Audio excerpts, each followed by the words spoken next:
April 18th, 2025, April 8th, 18th of 2025. It is 7:05 p.m. We'd like to welcome everyone out to our joint session tonight on our general plan. We have our planning commission here as well as the city council. We are missing Kim Riddell from the city council.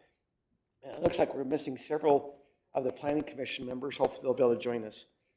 We will begin our meeting tonight with an invocation by Sherry Kramer, following by I've asked Liz Rice to give us help us with the Pledge of Allegiance.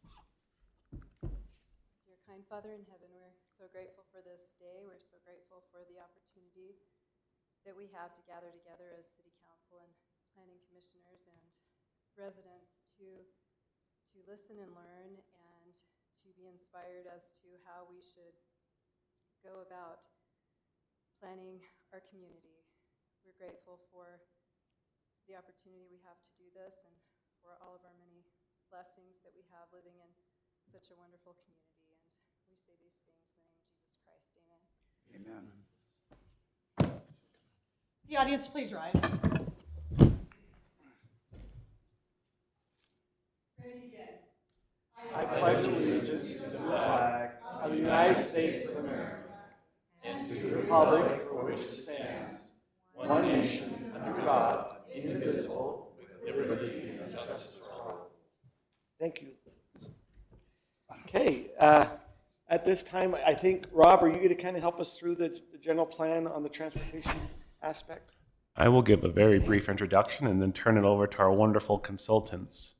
As we've been talking, we're doing general plan update. There are certain elements that are required in any general plan. Transportation is one of them.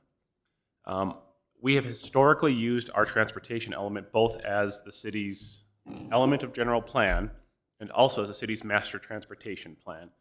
And I will let, Hales will kind of delve a little more into the difference between that. We propose to do the same thing again. So we're updating both the general plan, so the planning component of it, as well as the master plan for transportation, so how we're going to do and what projects we have coming up.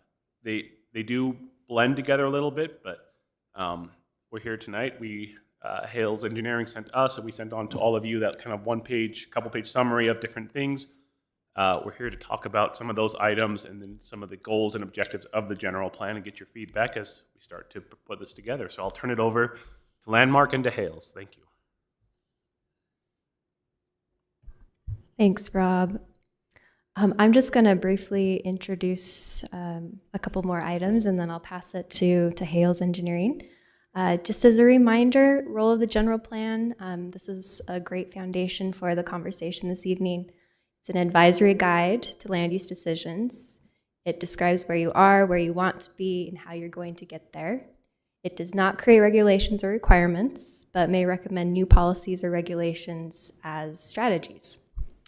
And for tonight's conversation, under state law, public infrastructure cannot be authorized or constructed if it does not conform to the general plan. Can I ask a question on your last bottom one? Yeah. If it's not in the general plan or in the transportation plan, we cannot also assess any fees, correct? Is that correct? Hales, do you know? It's specifically about construction is the limitation on it. Okay.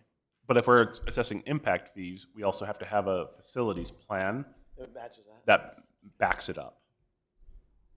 Thank you, sorry. No, great question. As Rob mentioned, you can have anything in your general plan you want, but there are 4 elements that are required. Last time we were here, we talked about water use and preservation. So this evening, it's all about transportation. And with that, I'm going to pass it to Josh. Okay, it's great to be here with you tonight.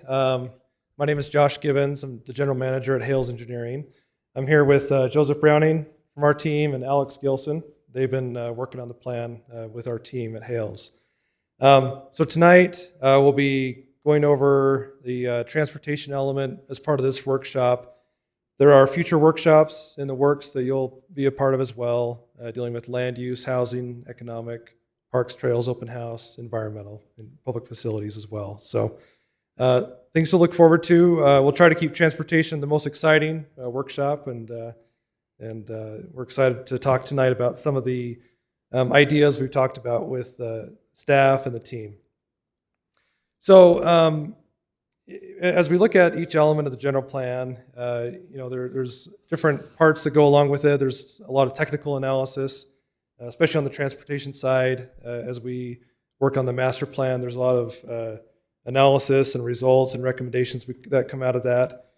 We also, of course, have a lot of community outreach. There's already been a lot of that with workshops and surveys. And then these workshops, of course, are part of that too. And all of these are to kind of present potential future conditions in the city and make recommendations to plan for future growth. So today, we're really going to focus on the framework of the plan, give you a very high-level summary of what the plan looks like, what it's going to look like, talk about some of the existing data we have to work with, and then talk about a few ideas and projects that we could consider putting in the plan and that you could consider wanting to adopt into the plan. We come tonight with ideas and thoughts and standards of practice that we're familiar with from national and local resources. And so nothing is set in stone. That's why we're here tonight to talk through it, get your input so we know what you want to include in the plan in the end. With that, I'll turn it over to Joseph just to cover some of the existing conditions and kind of the background behind planning efforts.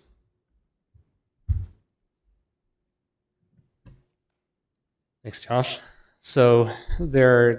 So in planning roadways, there are 3 different entities that are responsible for the planning itself. Number 1 is UDOT.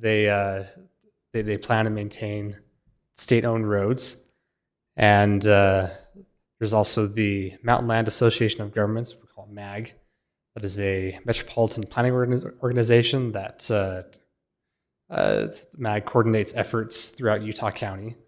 And then individual cities themselves assist in that planning process as well.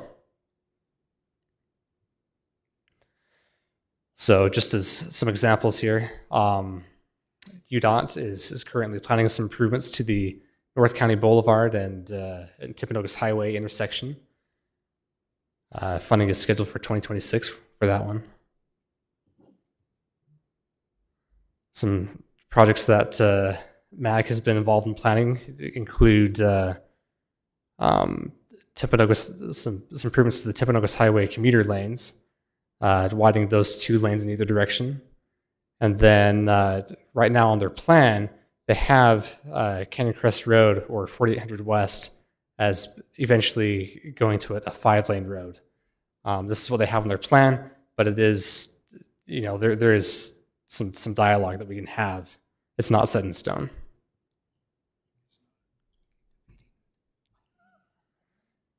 Then city plan types. There are 2 main types of plans that a city can choose for transportation.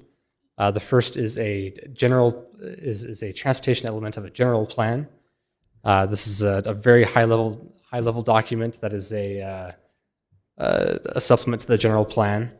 It's kind of a 30,000 foot view, so it outlines the location and function of current transportation infrastructure. Just a high level inventory.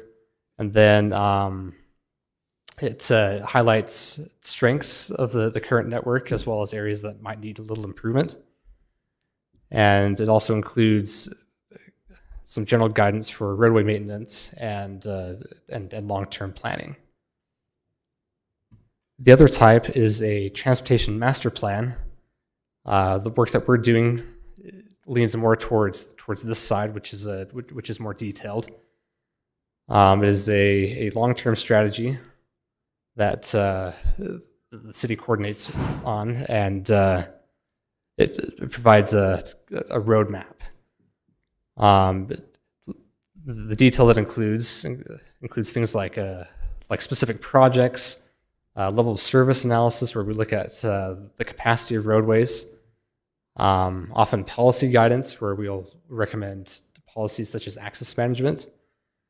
We'll take an inventory of infrastructure, and as well as take information from the city or MAG, and look at future population and traffic projections.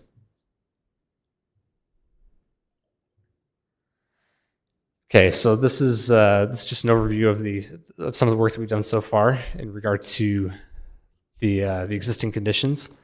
We sent out a survey and got some great feedback from the public, and these 4 bullet points are what most of their concerns boil down to. Safety is a concern where in pretty much every city that we do work for, people express concerns about speeding. They've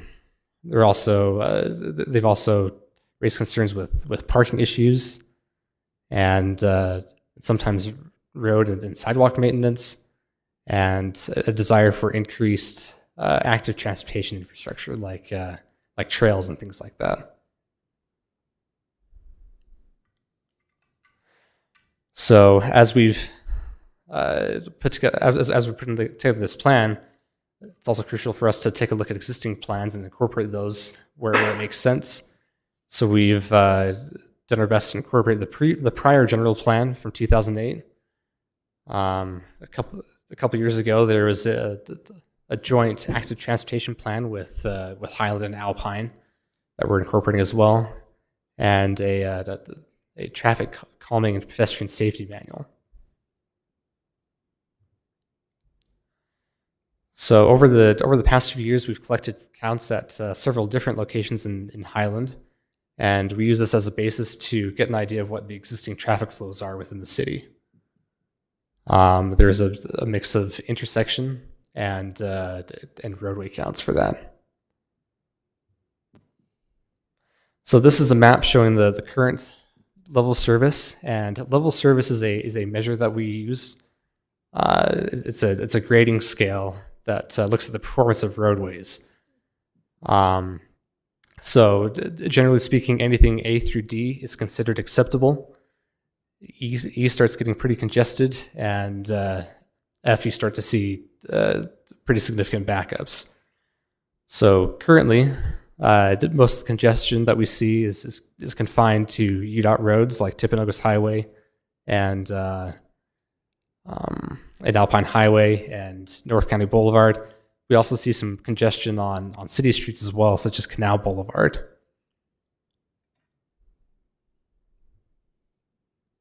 I'll turn it back over to Josh. Awesome. I meant to mention at the beginning, if you have questions throughout, we'll have a lot of discussion at the end especially, but if you do have questions about any of these, I'd like you to speak up as well. Just to kind of touch on this a little more too, the numbers you see, I know they're very small. If you do see the numbers, that's how many cars per day are on roadways in the city. So for example, there's 41,000 cars a day on Timpanogos Highway. Typically a road like that can handle just over 30,000 cars a day. And so that's why you see that kind of in a level of service F condition in those areas. And then same thing on kind of North County. It's over 30,000. That's why you see it in kind of a level of service E. What we do consider to be acceptable in most cases is D or better. We try to strive for A through D. A through D is acceptable. If you have LOSD, you have some slowing in the peak hours, but it's bearable for drivers. If we were to set a higher standard, say C or B, then we would probably be trying to overpay for roads. Our roads would be too big, wider than we need them. It might even hinder some of our active transportation facilities, sidewalks, trails. Whereas, kind of the LOSD is found to be a good standard to have a balance between wide enough roads to handle that peak hour congestion while also maintaining good right-of-way for sidewalks and trails. Yeah, Mayor, go ahead. Let the young ladies go. Yeah, go ahead. I was just going to ask you, what is 4800 West? What is that classified as? I can't see that far. Yeah, 4800 West and Like in Highway 92, otherwise known North as County Boulevard. North County. yeah, that's LOSD. Yes, that's correct. So my question actually followed up on Brittany's. Are you only looking at traffic count there, or are you looking that road goes from being a 4-lane down to 2 as it goes up? Does that make sense? Does that make a difference in your classification? And does it make a difference, the capacity of the road? Yeah. Yeah, so what it comes down to is the number of lanes, the number of through lanes. So you did evaluate that. Yes, it's all part of this. This is more at a high level. Some of the analysis you've seen from our group and others, even at that intersection, is more of an intersection analysis where we look at all the turns and it's more detailed. This is very high level where we have generalized kind of capacities for each road. Yeah. Just, the other gentleman mentioned that UDOT had plans for SR 92, and I was just curious, is there any widening going on headed east between the Suncrest Road and 6000 West? That big old chunk of the super red. Yeah, so, in the UDOT plans, well, this would be the MAG plans. They don't have a project out that way that we know of at this time. They don't. They do not. Yeah, the main project on Timp Highway would be the express lanes, going to 2 lanes per direction on those. But maybe to help Audrey, UDOT has kept ownership of homes along SR 92 here in Highland. Between Six- even further. Yes, all the way up Even to further. 5600, they've kept those homes on the north side, most of them are owned by UDOT. Okay. So they have kept So that, all the way to like the dentist's office. no, from 6,000 to 5,600, most of those homes along there are owned by UDOT. Okay. Which is pretty rare. They don't usually think that far ahead to plan for potential widening. They may or may not need that right of way, but who knows? So, yeah. You were talking about the commuter lanes being widened to 2. Yeah. I just wanted to throw this out there. I don't know if you have any connections with UDOT, but we've noticed that they get really backed up when the big trucks are on there.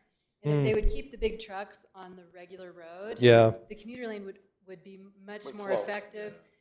And people have said, like we wrote to Brady Brammer, other people, and they've said, well, they tear up the roads. But you know what? They tear it up anyway, because a lot of them use it anyways, and the commuter lane. So then they're slowing down the commuter lane and tearing up the roads instead Yeah. of just tearing up the roads. So if you could pass that Amen. on. Well, yeah, and as far as the master plan, the real focus is on city roads, but there is a place, I think, for some things like that to talk about the UDOT facilities and Chris, that's Talk about something I put ideas. down when we talk to UDOT, I think that Sherry brings up a good point. Definitely, I don't know how many times we've been stuck behind big trucks and Yeah. going like 40 and a 60. or even the random car that goes slow on those. It is tough. Yeah. Do you know what the time frame is for the 2 lanes? Yes, it's a pretty Saying broad. That's an express lanes is a stretch. It's a commuter lane right now. It has an Right. Express to it. Yeah. But do you know what the time frame is? Yeah, so the green color represents a phase 3, which is between 2043 and 2050. So Okay. There's not funding present, they haven't started designing. Yeah. Okay. and I don't know for sure. It's possible they identify the need sooner, and possibly right away, right? And I think we all see the need for it pretty soon. But yeah, like the mayor said, there's not funding for the project. They have to keep pushing projects off because there's not enough funding for all of them. So. And there is precedent for that, I want to add, because on the freeway, they have signs that say the big trucks have to stay out of Yeah. the Definitely. carpool lane. Yeah. Well, and I would say driving through there on Timp Highway where the commuter lanes are parallel, sometimes it is pretty under capacity. There's plenty of capacity to have trucks go through there or other cars. So, yeah. Okay. We had a request that people use microphones. Lean into your microphone. There's the one on the table. light. On But this, let me ask you, do we need to be stating our name? We don't have a city recorder here tonight. Should we be stating our name so they know who's speaking? Honestly, these are going to be much more high-level minutes because Okay. of that fact at this point. So, What quick. does it mean to have high levels? It means more summary. Our minutes are Oh, very okay. detailed, so we are going to have summary minutes rather than near verbatim minutes this time. Doug, plug your ears. Take good notes, Doug. I'm good with summary high-level minutes, as long as they're accurate. See, the more detailed we get, the more things that Doug has to find that where we messed up on. It is a general plan after all. Okay, sorry, I had one question on the UDOT MAG project map as well. So our council, we've had a lot of conversations about 4800 West, right? Yeah. And what that's going to be. And so we have a project funded by MAG that'll start here 6 months or so. So is this map going to go in as here's things that are going to be happening, right? But our council has not been interested to this point of going to 5 lanes, right, on Right. that section. So Yeah. what will that look like, I guess? So yeah, this is just a previous map. This was actually created in 2023 with their latest regional plan. So this is just more to show you what has been planned in the area because we gather all that data. But what we plan to do is take this information, give our recommendation, talk with staff, talk with you all, and we can all come to a decision on what you want in the plan. Do you want 5 lanes? Do you not want 5 lanes? Speaking from our existing conditions map, we're showing 13,000 cars a day on the road, level of service D condition. I think you mentioned there's maybe a few changes they're going to make in the area that would help a little bit, and I think that might be enough to make it work for a while. And our next step, I know there's still a workshop to come on land use. Our plan is to take the land use information and desires of the city, fine-tune MAG's kind of projections of the future land use based on any changes that the city decides to make. And then we'll see what the future holds for that road. And we can tell you it'll still be D or it will be E or, just to give you all the information you need. So, Thank you. question. yeah.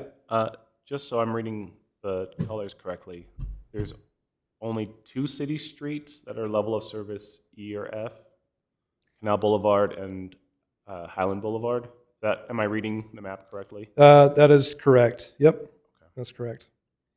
Is from 4800 West to Alpine Highway on a canal, is it a red or is it more of that orange color or whatever it might be? Yeah, apologies. I know it doesn't show up very well on there. Let me see if I can. Oh, there we go.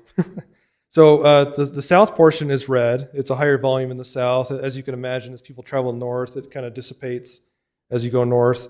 So it's level service F on the south end, orange to the north, and then yellow. So it kind of fluctuates between D and F on Alpine Highway currently. What about there at going the Canal Boulevard from 4800 over to Alpine Highway?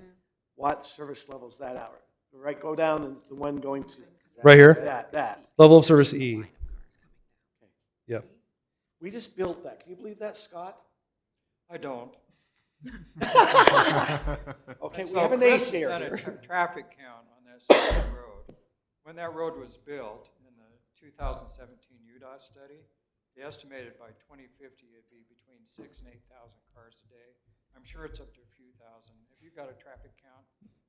We This is do. Canal Boulevard between, you were going to present that. This is 14,000 is what we counted out there. 14,000 on Canal Boulevard? Yes, correct. I can't imagine that. I live there. I was surprised. That's why I'm surprised to see that we're already an E there. Yeah. I was surprised. I almost never take Timpanogos Highway anymore because I take Canal. It gets me to American Fork, it Anyway, gets me this is wherever. what your data showing.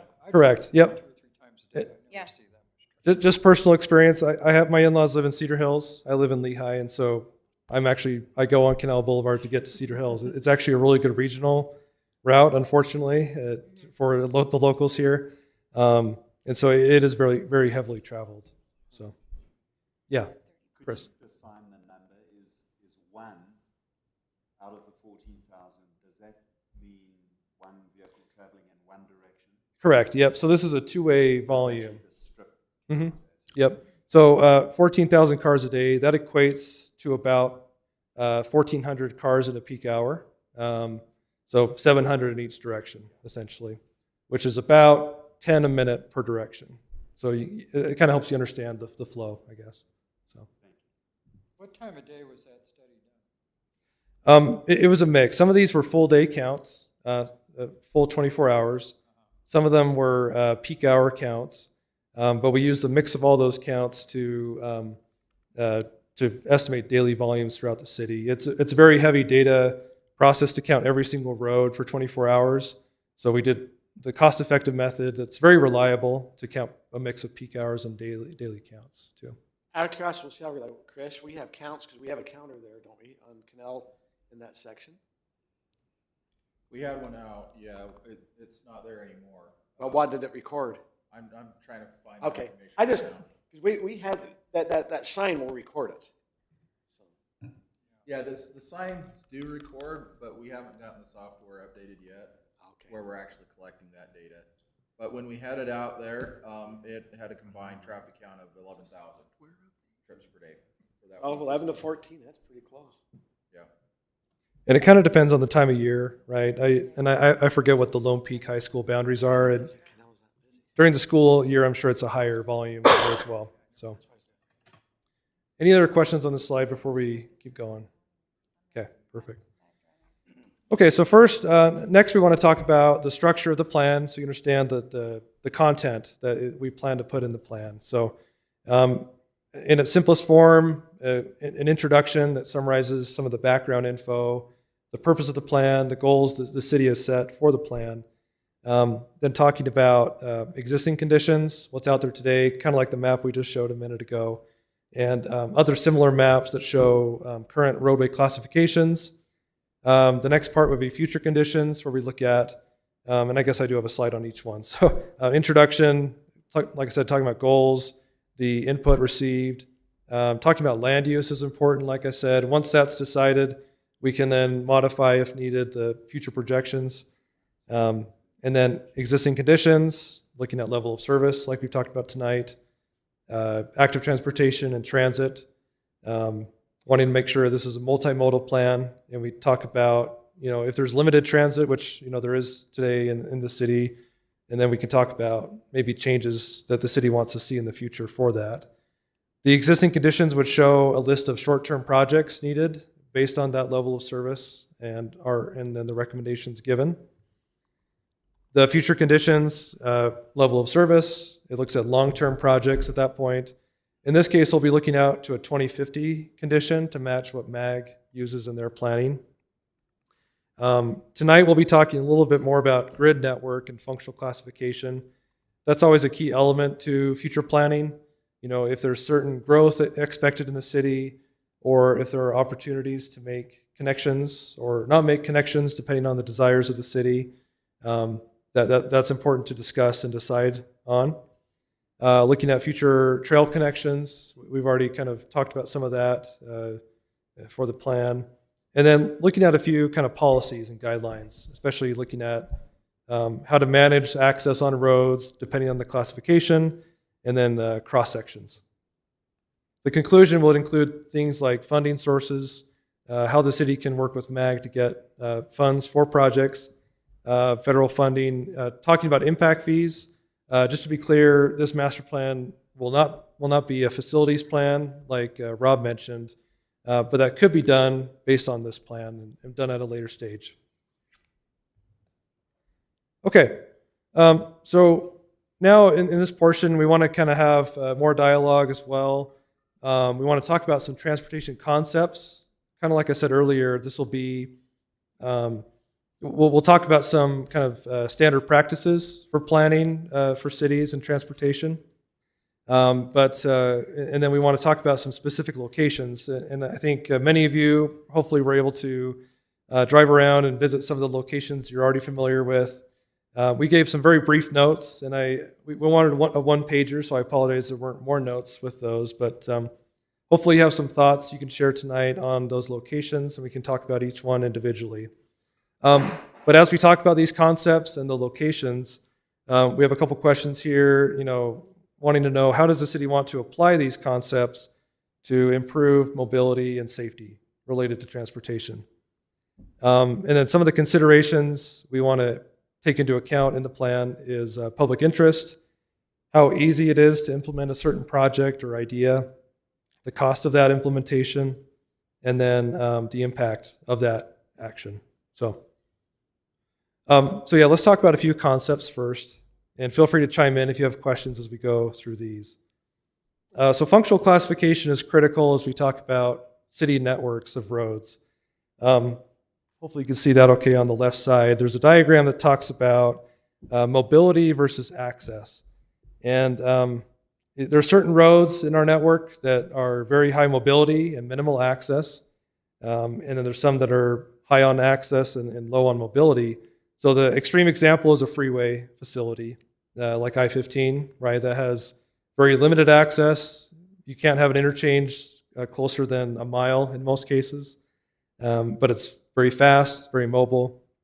And then kind of a step down from that would be an example like the commuter lane on Timp Highway, right, where it's pretty minimal access. There's no really intersections you hit as you go through there, which is why it's faster than the arterial portion.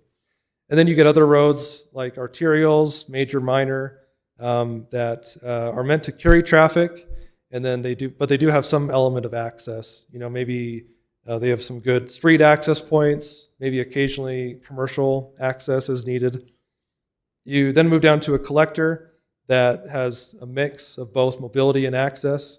In some cases, you may even have residential access on collectors, where it's more like a residential collector, which is actually a classification currently that the city has. And then you get to local streets, which is not meant for mobility. It's meant to be slow.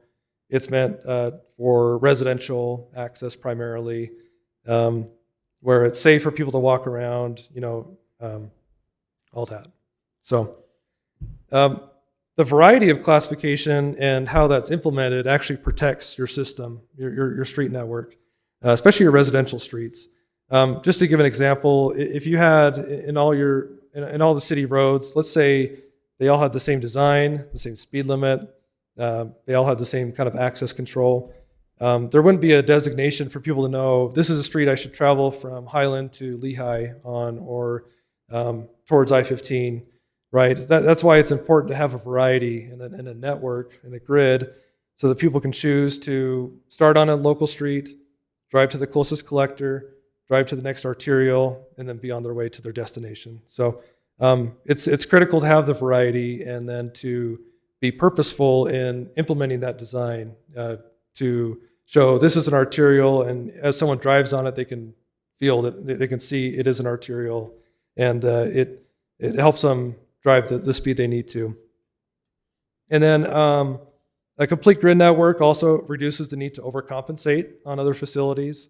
I might go back to the map just for a second. As an example, Timp Highway for a long time for Highland was the only east-west connector within the city.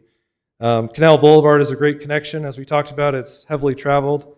And I think we all know it's not going to be possible probably to get another connection. It's not desired to have another connection. But for a long time, Timp Highway was that connection. And I think this Canal Boulevard connection has helped Timp Highway. Granted, it's a UDOT road, but because there wasn't that network before, we had to overcompensate, or UDOT maybe had to overcompensate other places. So that's an example of that situation. Okay, and hopefully that's big enough. On the right side, this is the current classification the city has for roads in the city. So the red lines are arterials, which in this case are both UDOT roads. The green line is classified as a 3-lane major collector. So that's 1 lane per direction with a middle left turn lane with a yellow striping. And you'll see there's a few, such as Alpine Highway, 4800 West, Timp Highway to the east, and then Highland Boulevard. We then have 2-lane residential collectors in the blue, and that's many of the roads that are in the city currently. And then there are local roads as well. in the gray. And so those would be all the local streets where you have a lot of residential access. So street spacing in general, it should be based on kind of population and development density. Based on Highland City's population density, it's a little bit more sprawled than other communities. You know, it's very heavy on the single-family home, and where other communities are a little bit more dense. But because of that kind of low density in Highland, the spacing we want to strive for would be an arterial every mile and a collector every half mile. So you can kind of see that we have a little scale at the bottom of this, both north-south, east-west, showing kind of how big a mile is in the city. So if you could kind of imagine that, North County Boulevard, of course, is a great arterial. About a mile west of there, depending on where you measure it, you get pretty close to Alpine Highway, right? Where that could be potentially an arterial if we want to designate it like that. Can I ask you a question about Yeah. that? Yeah. So that study, I've always understood that our Alpine Highway was already classified a minor arterial. So when UDOT did the study in 2017, they classified it as that. So I was surprised when I read this as being called a collector. And it's a UDOT road. Yeah. Because 10 years ago, UDOT wanted us to take it over, and the three cities said, hey, we got the finances to do that. So they kept it, and it's been considered to be a minor arterial, and the speed limit's 45. So why is it called a collector in your study? This is the current classification from the prior general plan. So this calls attention to the need to update the plan, essentially. Right. So I was surprised when I saw that. I would call it an arterial too, and that would be our recommendation. One recommendation would be to reclassify it. It's a UDOT road, it's fast, there's minimal access there. So yeah, I would agree. Yeah, the classification's from 2008, so it's a little bit older. Okay. Of course. Yep. I think that one of the challenges is that Alpine really doesn't have an interest in having that be an arterial. They would do not want to widen it at that end, and American Fork doesn't want to widen it at this end. So we could widen it, we could do whatever we want, Right. but we've got the two ends not willing to do that. But it acts as an arterial in I American agree. Fork to get the state. I agree, but there still are Yeah. challenges in terms of really getting the traffic. But the onto answer that isn't road. always just to widen everything. That's There's true. other things to look at. Yeah. That's true. Yep.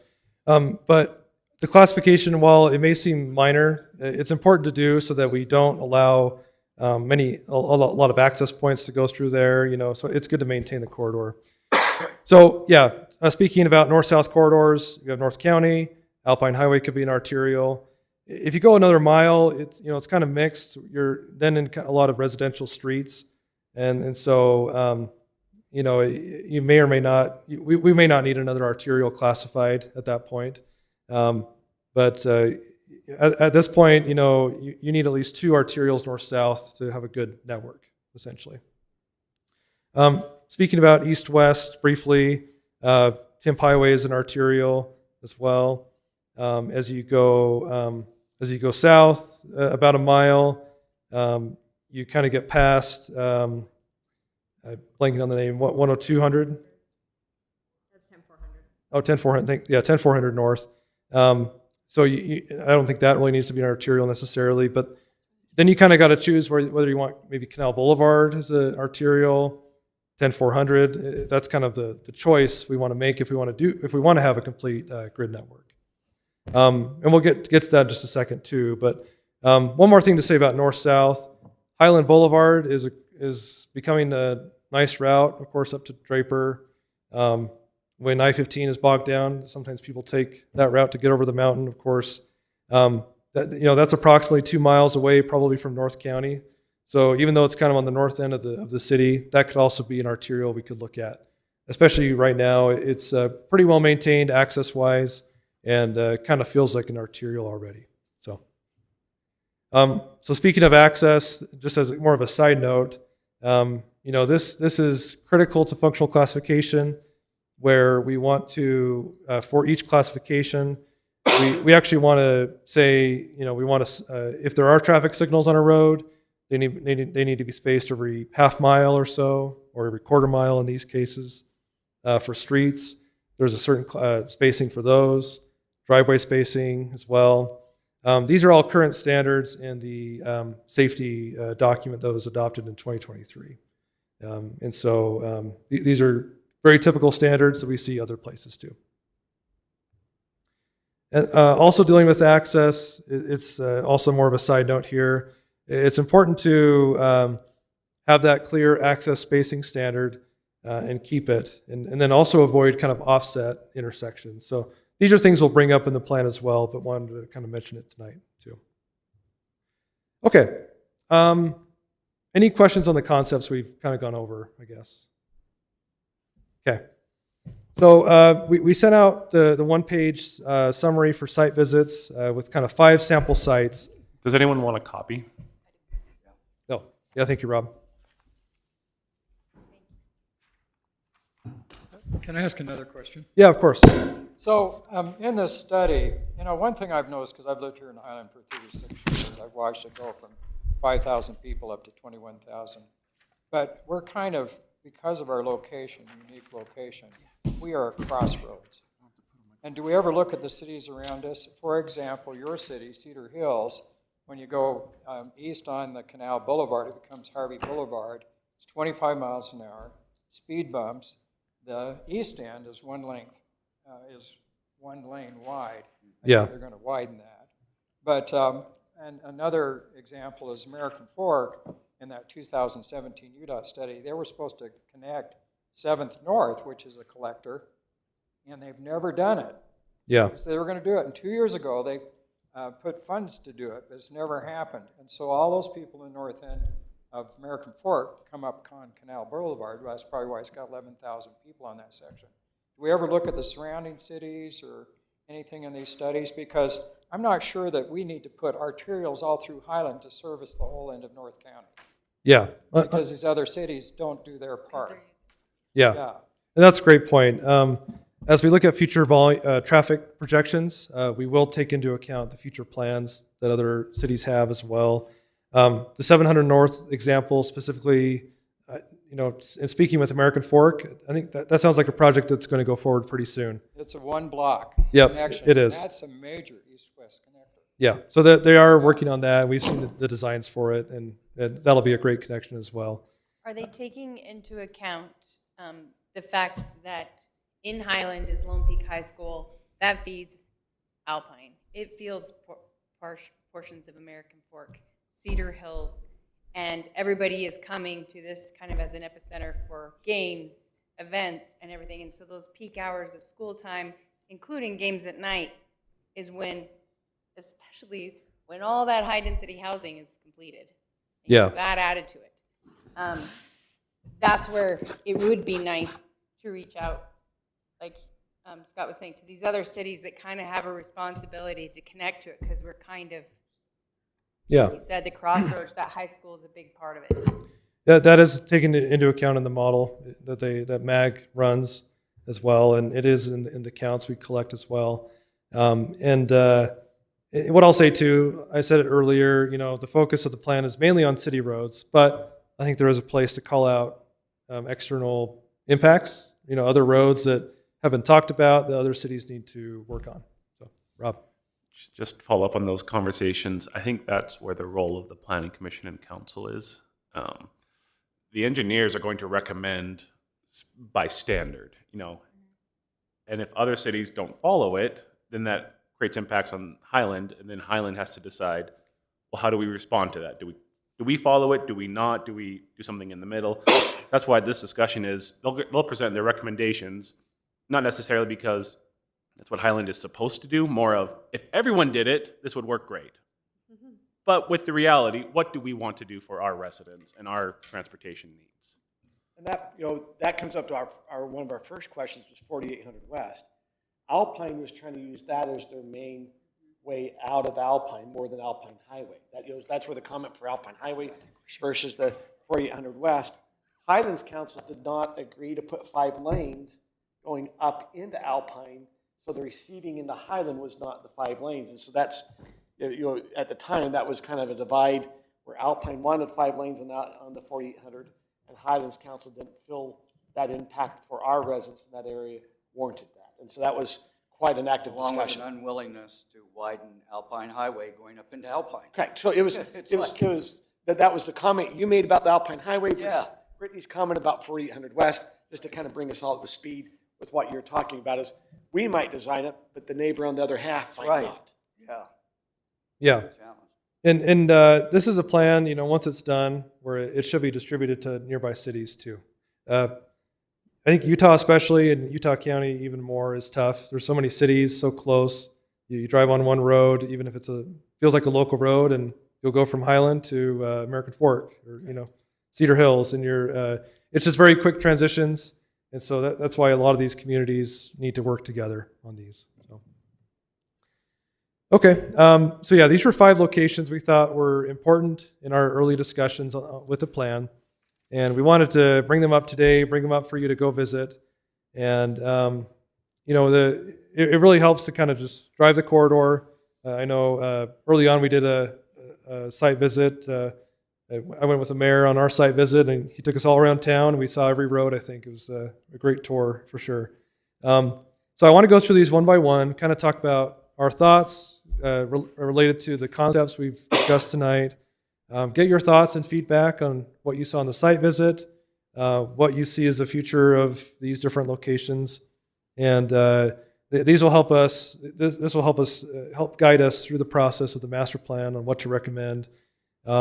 These are not the only 5 locations that will be brought up in the plan, but I think they are key. And then later on, there could be others that we'll bring up as well as we finalize the plan. Okay, so the first one, Highland Boulevard, and I've tried to show somewhat of a close-up screenshot of a section of these different roads we're talking about. So it's confusing because Highland Boulevard is north-south. I flipped the image, so don't get too confused with that. Highland Boulevard is shown left to right here. So as I mentioned earlier, based on the spacing standards, also the connectivity to other communities, arterials generally travel between communities as well. So Highland Boulevard would be ideal as an arterial road. We showed earlier there was some congestion on the road, so there's maybe some need for future widening, potentially adding a lane per direction.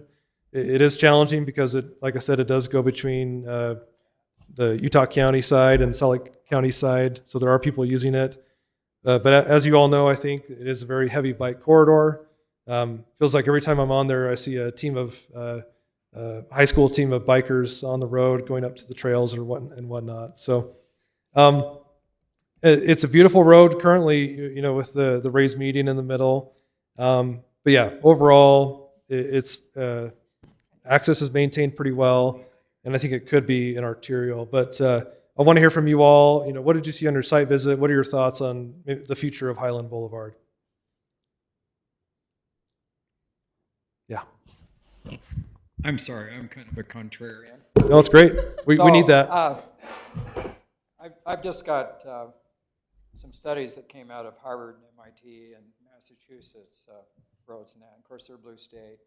Blue states oftentimes don't tear everything down and rebuild it. I mean, sometimes they're focused more on safety. But there's a quote in here that I thought was very interesting, and I think it's apropos for today's discussion, but it says, "A century of highway engineering has made us less safe, not safer, when it comes to local roads." Okay? And it says the most dangerous roads are arterials. And so I think we need to think through that pretty carefully, because they recommend to make roads safer that you cut down the lanes. They've shown that it doesn't decrease the capacity, but it makes them safer. So, I mean, there's always the other side of the argument. And so, I think, yeah, we could put freeways all through Highland, but they'd be full of all the traffic from all over the north end of the county. And do we really want to do that? We want our roads to move people, but we want them to be safe, number one. Mm-hmm. And so I would be really opposed to making Highland Boulevard an arterial. And in fact, we're putting a roundabout up there to slow traffic. And that's kind of what the citizens along there want. So do we need to move more traffic between here and Draper and the East Lehigh up there in the Horton thing? I don't know. I don't know what the answer is to that. But in Utah, it's like our freeway now is 12 lanes. Is it any safer? It's less safe. Yeah. Is the traffic better? It's much worse. And so we just keep adding more and more lanes. Does that solve anything? I don't know. Yeah. That's a big question. I kind of think about this all the time, but arterial roads are not safe roads. And so I think the discussion should move away from putting more in the city. That's my opinion. Perfect. Yeah, great feedback. So I was Jerry? going to say, some of us attended a planning conference in the fall, and one of the classes, the breakout classes we attended, talked about this very thing, and it talked about how they're rethinking how they're doing the roads, and they're putting them on a diet, so to speak, and making them actually narrower so that it slows things down. And they say that it still moves the capacity it needs to move at an effective rate, but it's a lot safer. And I would agree with Yeah, Scott I've on got that this. same quote right here. Probably came from this. Well, and as we talked about 4800 earlier, that the council, the concern we heard coming in is the traffic was backing up for a section. Well, we were open, the council said we were okay with some traffic backing up. And I think that's what Scott's saying. Instead of taking homes out, the council at the time decided not to take out the homes or to take out front yards, but to keep it, and they were okay. I think, so the question I have on Highland Boulevard, what did your traffic count? How many cars do we have currently on Highland Boulevard? Yeah. So we had, there's probably a bigger number. It shows 12,300 on the north end, and I'd have to say it's probably closer to 15,000 plus.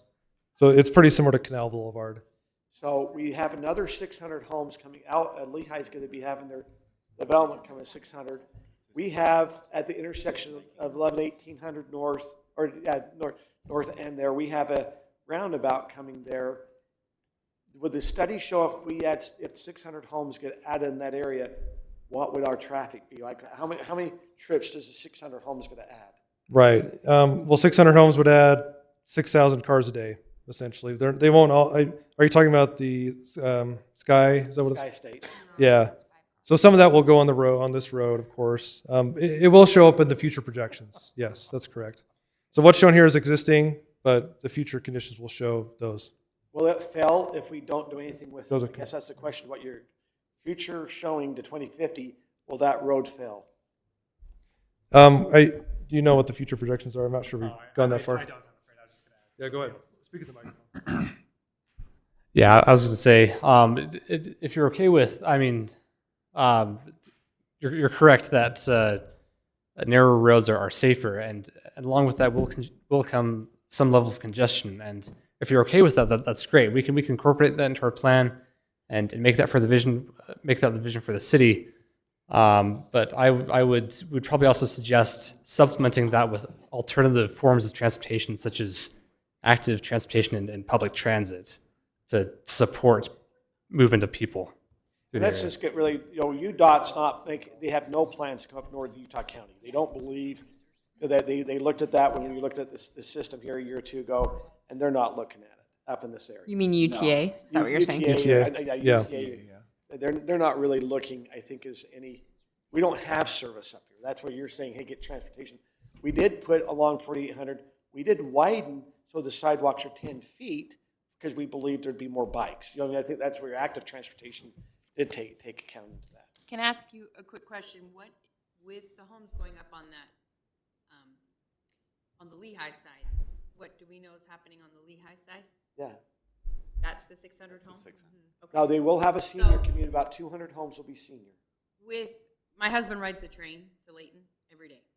And so I was just curious, you were saying UTA is not thinking about adding any bus lines to help people get to that? Not in the Highland, Alpine, Cedar Hills area.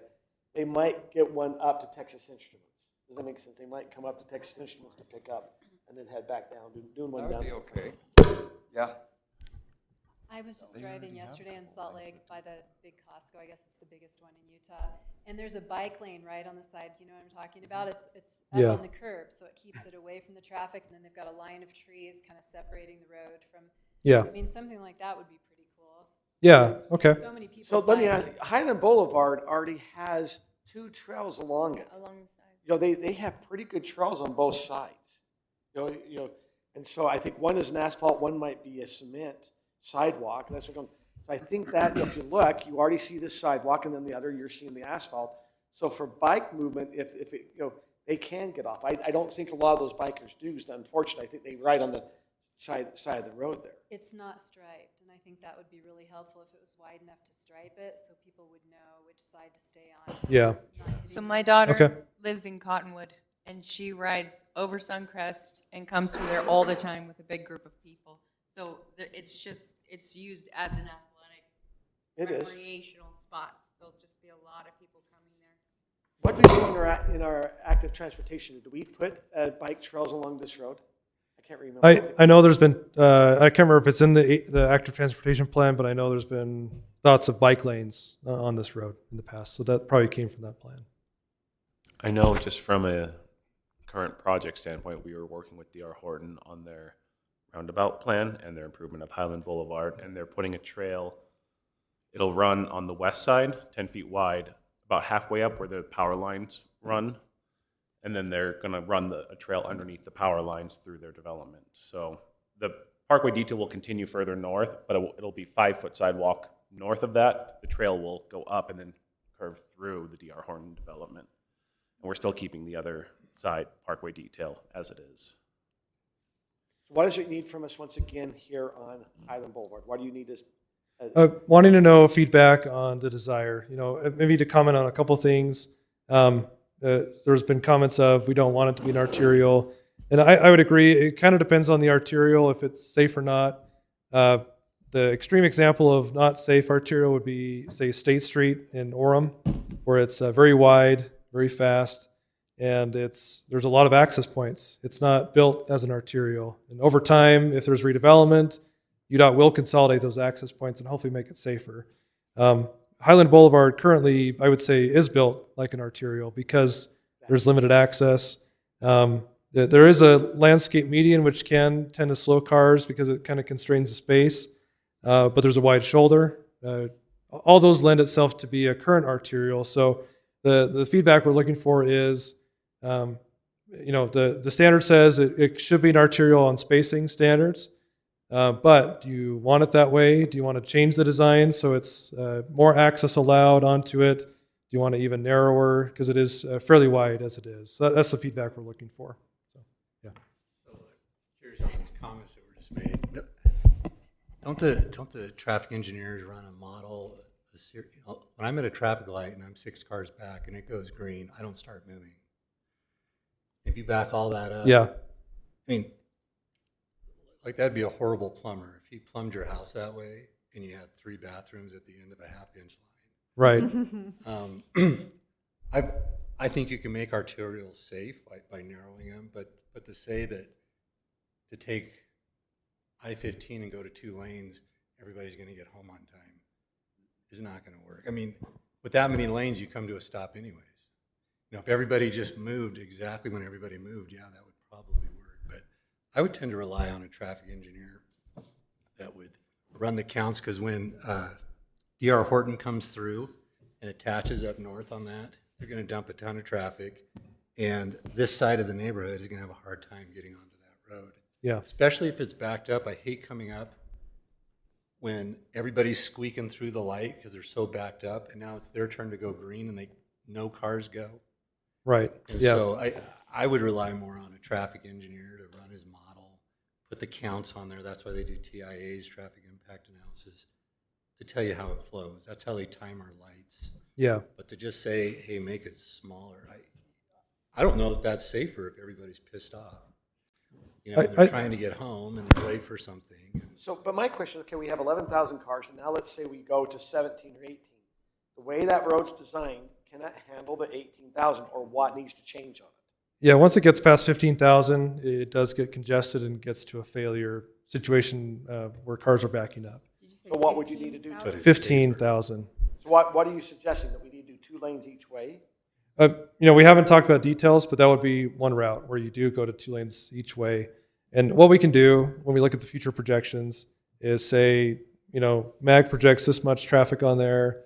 You could widen it to 2 lanes each way. If you don't, here are some of the potential results, right? Maybe more traffic has to use other roads. That's what I was talking about earlier, where the variety of functional classification actually helps your whole system. Otherwise, you may have cars cut through on a local street to get around congestion to get up the hill or whatever it is, so. So one thing we are, what we're seeing with our neighbor in Alpine, the two exits they are taking. They're taking Highland Boulevard to go out to the freeway, and they're taking 4800 West to go down to the Provo area. They're not going down Alpine Highway because they see both ways lead to more congestion to get down to SR92. What they're doing is they're going to try to pass through the SR92 area that's congested in Highland, is what you're showing. Right. Get past that and get right on that commuter lane, because this Highland Boulevard has an access right to the commuter lane. Yeah. And close. And then that's why we keep talking probably those two roads, 4800 and that. So what was everyone's feeling about what we should do here with Highland Boulevard? Should we, what if it's an arterial in the future with 2 lanes as a possibility in the future? Yes. I think anything that funnels people, because if you're heading south on Highland Boulevard, you're going to be turning right or you're going to be turning left. Very few. Or you're turning into Smiths. Very few live right behind it. So most of your traffic will be going right or going left. Yeah. So if they have 2 lanes, they're already separating for the direction they need to go. And to have it skinnier, I don't think that's very helpful, because then you've got the massive amount of traffic on Timpanogos Highway trying to get out towards the freeway. I think you kind of have to keep it wider. I would at least plan for it. So let me just say again, I'm not advocating, by the way, Jerry, that we have 2 lanes on the freeway. What I'm just saying is, as we keep widening and widening and widening, it doesn't accomplish anything. So we put a roundabout on Highland Boulevard on purpose to slow traffic. But the other thing it does is it should encourage all this growth in D.R. Horton to actually go west and come down Center Street, the new Center Street in Lehigh, which hooks right onto Timpanogos Highway. Yeah. And, because traffic is kind of like water, it finds the easiest way to go. And so if we make Highland Boulevard really easy, we're going to encourage all that traffic to come down Highland Boulevard. Mm-hmm. And that's a city street that will cost us a lot of money to maintain. We own that. It's not a UDOT road. I think with the roundabout and keeping it narrower, the people will go west over to the Center Street in Lehigh, and that's where they ought to, because Lehigh pays for all those roads. We don't. Yeah. So that's just my opinion. I wouldn't turn this into an arterial. Okay. Not at this point. Okay. But is Lehigh participating in the Highland Boulevard? That's for the roundabout. My The memory roundabout. serves that in our agreement, They're Rob, 1/3. I believe in the agreement that Lehigh is supposed to help with maintaining of Highland Boulevard. Is that correct? The portion in front of the DR Horton In front of development. DR But Horton. not further down. I thought they had No. to take care of No. some I snow thought they had to removal go or down. Just the section right in maintain. front of, and it's a split between us and but Lehigh. not going further down. Not going For further some reason, I south. kept thinking it had something further down too. No, I think it was just at some point, every city impacts another city's road. does. So it was just, this is where Lehigh actually borders the road. They'll make help there, but not anywhere else. And you can kind of see that there on the north end. That's where the boundaries kind of merge, and that's where they would share that responsibility. And I do appreciate all the feedback. I think, I've got some more feedback. yes, of course, Chris, yeah. And once again, this is just personal opinion. To me, aesthetic beauty and safety are more important than efficiency. Okay, perfect, yeah. Okay, that's what I was gonna get to. We don't have to choose one or the other, right? Like I said, the arterial, so the Highland Boulevard as it is has the raised median, which I think adds some beauty. It's also a traffic calming measure where it naturally calms traffic as it goes through. So whether you could still call it an arterial and keep it this same feel because it's already built like an arterial as it is. That's where later on, as we develop typical cross sections for roads, we can say, okay, this is our arterial, but we don't want to have it be very wide. Maybe we try to narrow some of the lanes to slow cars. And so one choice is to say, yes, this should be an arterial based on spacing, where we want to have people on this road. The next choice is, how do we want to design the road to try to slow cars down a little bit through those sections, if that kind of makes sense. Just because we're talking about the one north-south one on here, I thought that UDOT had decided not to fund 4,800, that they were going to fund the airport instead. We Am I are wrong not. about We that? are not in the money at this time. That's Remember, we've got one, But we have- the but we project that was already have approved like one. 2 years ago that the council approved. The part, but not the. Fixing the intersection. Right. Yes. Yeah. So the With, point- oh, go ahead. so I was gonna say, just with that, actually, and I'm not, I think I've conveyed this, maybe not clearly. The city actually created a new functional classification with 4800 as a 4-lane arterial, Right. splitting the difference between 3 and 5 for just the section between 11200 going to SR 92. So something we could explore is how does that because we don't really even have a cross section for a 4-lane arterial because it's only in that one area, and we're not sure if we're going to get that project or not.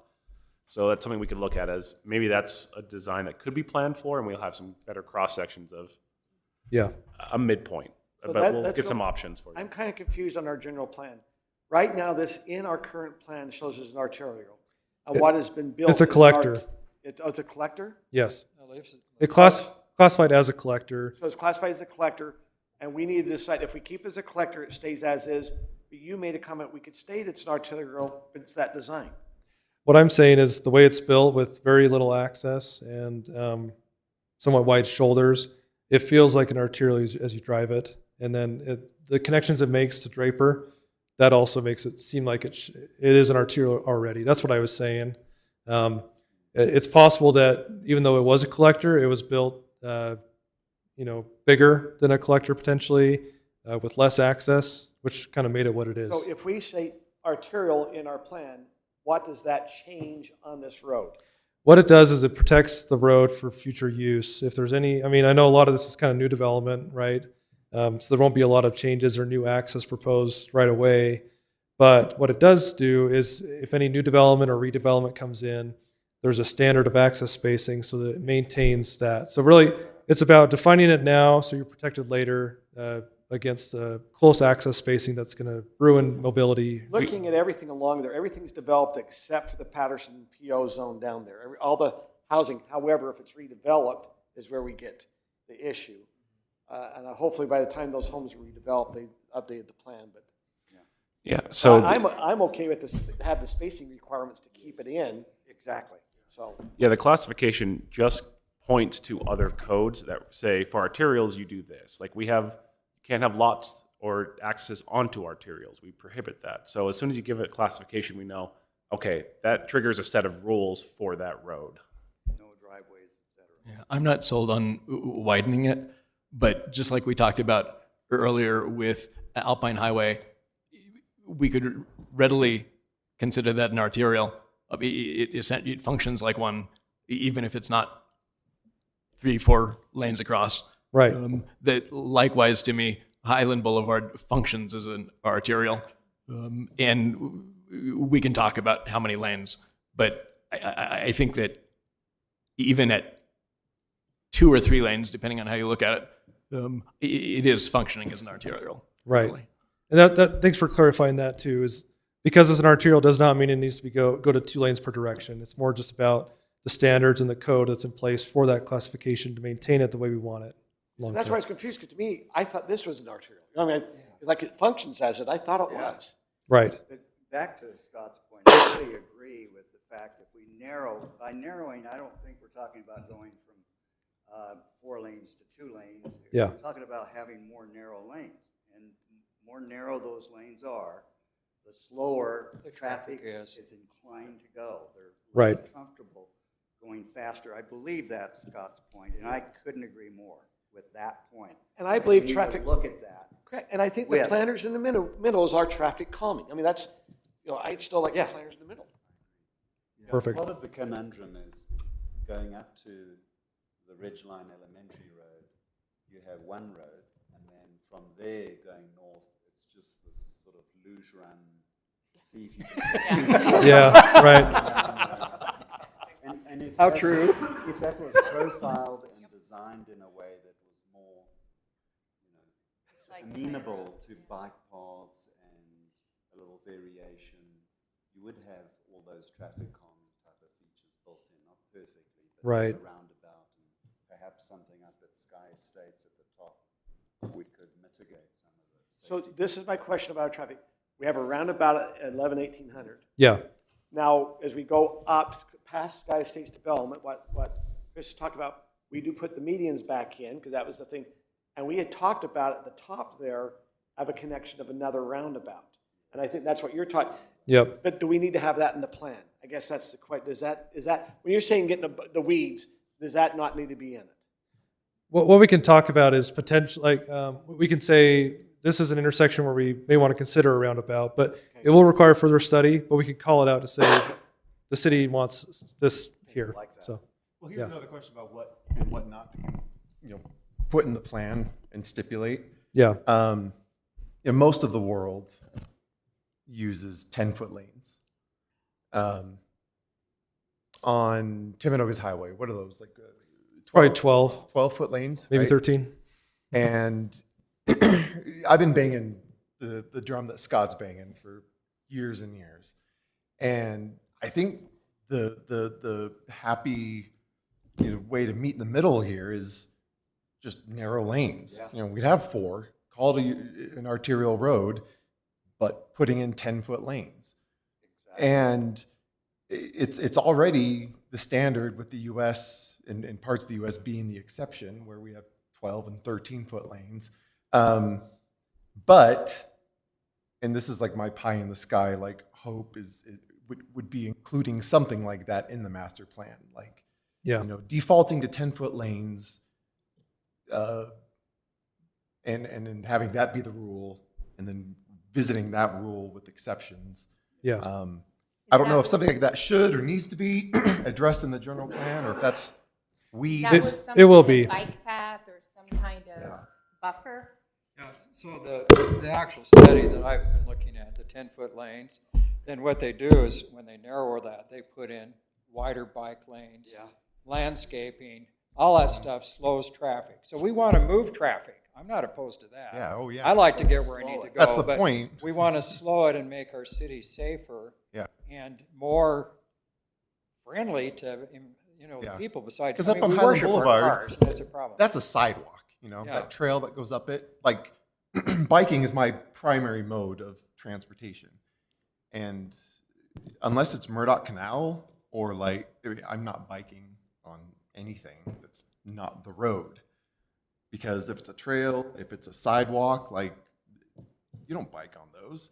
And so we have to have, dedicated bike lanes and areas on the roads. But it buys a whole lot of room when you get these 10-foot lanes. It calms traffic. It makes space for beautification. And it's just, I think there's a reason why wherever you go in the world, that's kind of like what you see. And then you go down Canal Boulevard, and it feels like, I was talking to Doug, it feels like I should be driving 45 because I'm in this massive space of concrete, and I'm staring at my speedometer because I'm like, I gotta stay slow, but everything around me is telling me to speed up, and it was just narrowed. It was just not as wide, and I don't know. Yeah, no, great points. And we will get into that in the plan. Our plan is to have typical cross sections for each road type. And that's where we can make the decision. We can come to you and say, here's a standard, here's what's been done. There are a lot more communities going to 11-foot lanes at least. Not a lot going to 10 in Utah yet, but there are some. Well, we want to be a leader. Well, no, I think we have to Let's do it. What we have to look at the standards, of what. At 45 miles an hour, 12 foot per lane is the standard, because we do have bigger trucks. We have something, we've got to be a little careful getting too narrow that you cause some other safety issues. As I get older, I need to have a little more space. No, but I mean, 11, just looking at it, says 12 feet is the standard, 11 feet is acceptable in urban restrained environments. It provides, the 12 feet will provide for 45 miles an hour because of your trucks and things that way. Right, and we don't want 12 foot on Highland. Well, this is the boulevard. This is Highland Boulevard. But Mayor, why do you need? Why do we? I know, except for construction stuff, why are there so many big trucks coming down Highland Boulevard? I don't know. People own equipment. They have construction companies. They live. I think it's because there's a lot of construction going up. So once the construction's done, though, I don't know. But I have always, Scott, that's a good question. Why are bigger trucks? Because we had 2. Why would you go over the mountains from Draper to big truck? It doesn't make any sense to me. There's construction going up in Suncrest right now. That's why. With the weather of that hill, that mountain, the way the ice just sheets across, I love that we keep a median in there as much as possible. I agree. I have two Yeah. friends that are smashed up there, their whole family in the vehicles, just sliding because of weather. I think it's important to keep a median I agree. in there. Otherwise, as far it's as a we head-on can. collision. So I like the standard of what we have designed. That's what I'm not trying to recommend any change, but I Yeah. think we got to make sure it can flow. It's more about changing the classification to match the design. But so yeah, I think we've gotten some good feedback. Sounds like a lot of you agree maybe it could be an arterial, but not necessarily widening it. Maybe try to narrow it, keep the feel it has, median, maybe try to narrow it more. So yeah, perfect. That's the feedback we needed for Highland. Anything else before we move on to the next ones? Okay. Yeah, so location number 2, this is 11200 North. This is a location we've talked about in our previous workshops and outreach. Currently, I'll go back several slides. The current classification map here, I went too far, apologies.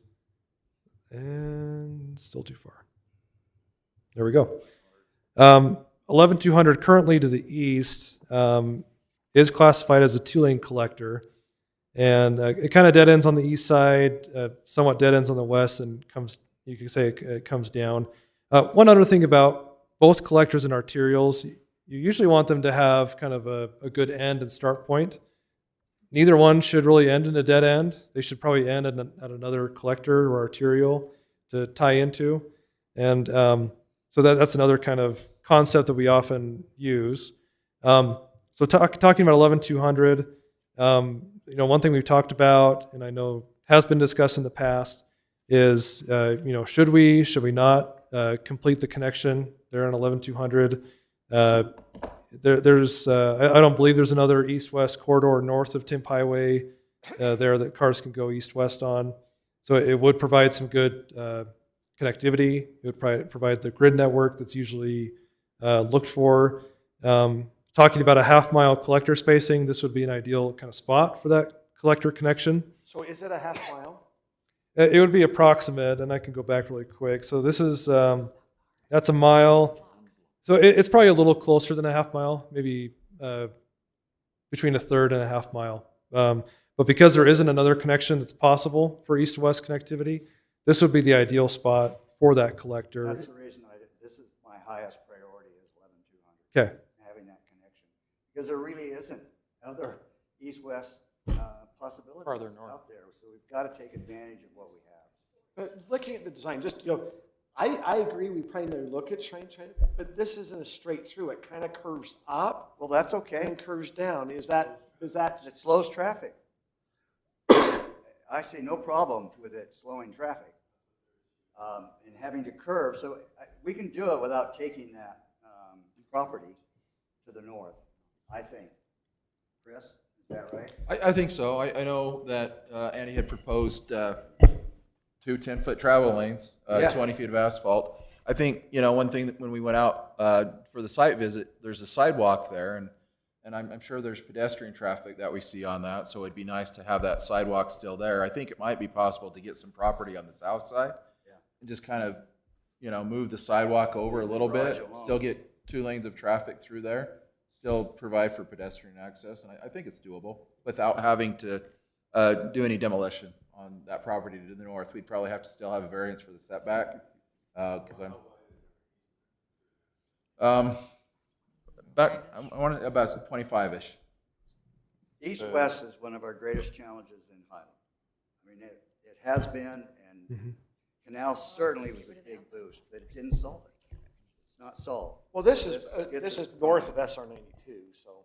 Yeah. The question is, like you said, how important is this connection? We're going to get a lot of political pushback. I mean, Chris could probably attest. We did do when there was a development going in here, we had a lot of residents come in and share their concerns here about this specific connection. Yeah. What if we haven't? How much funds have we already collected to be able to put this in? Do we have the adequate funding to do it? give me a minute. I'm not sure. I mean, it's been our impact fees for the past few years. We have just been saving them. So give me a Because few this isn't our minutes. current plan to connect, and so they've been doing impact fees. That's what I'm saying. Right, yep. So your study shows if we don't do it, what happens, and if we do it, what happens. And then we haven't gotten to that point now. This is more high level, talking about what's the desire. And then as we get into the numbers, we can come back with the data to say, this is what happens if you do or you don't. What I will comment on, the purpose of connecting will not be to carry traffic. It's more just for the connectivity so that people don't have to use Timp Highway. It'd be more for the locals than anybody. I know. Still 25 miles an hour, right? It could be slow. We could do traffic calming to keep it slow. We heard at the workshop a few months ago about this. There were people that said, yes, great connection, let's do it. I got the feeling that they live further away from this spot.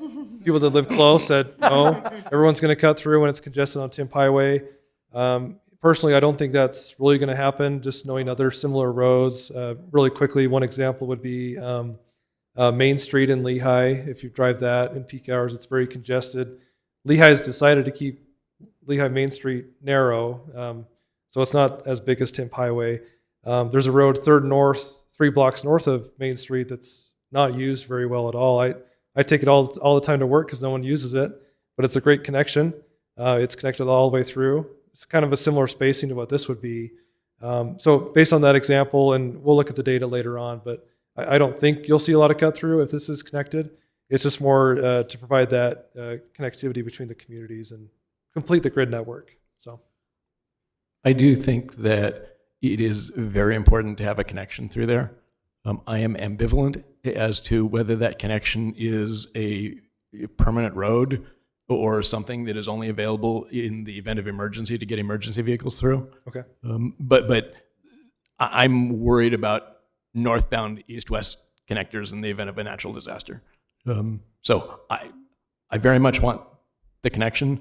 I'm ambivalent about exactly what that connection looks like. Yeah. On 11-200 North, the council approved, as Chris Howden knows well, a deviation from our standard 66-foot right-of-way for a collector street. And none of 11-200 North, either on the east side or on the west side, past 6,000 into the north of the Longhorn property, has been built as a collector road. With that in mind, should it still retain a collector designation, or should it be dropped from the collector designation but noted as a future project for connectivity and left as a local road instead? If we're doing this for the residents there in that area and they don't want it, why are right? That's true. There's one house that doesn't work. All the buses stop. They do.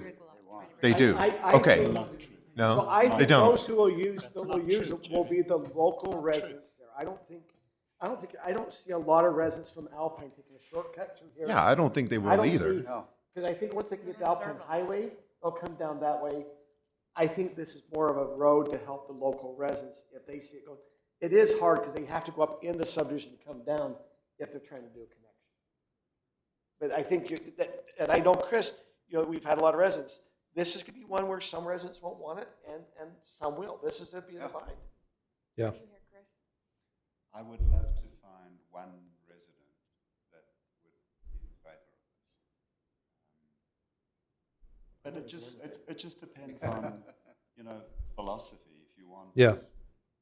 If you want to have a through road, just as city leaders, we just need to decide, do we want to sacrifice safety and aesthetic beauty for efficiency, or something like Doug suggested, which is kind of piggy in the middle, where you still provide some emergency route, but that's a different kettle of fish than just saying, no, we actually want a road. I, quite frankly, don't believe, because I've gone out there with the tape measure, I frankly don't believe the assessment that you could put in a road through there without bulldozing. From the south. Well, no, you have to. Well, maybe you can go to the Scott and Veronica, the Mortensons. You'd have to do some really strange swerve south, but you would have to bulldoze his RV garage, and then both the Mortensen home and the Harris home to the north, No, you don't. both of them would be too close I don't think you have to. to the road. So Chris, my question is, if we own 25 feet and we did 2 roads going 10 feet each, is that a road that would work? And I know we're getting maybe in the weeds, maybe we just need to do a classification.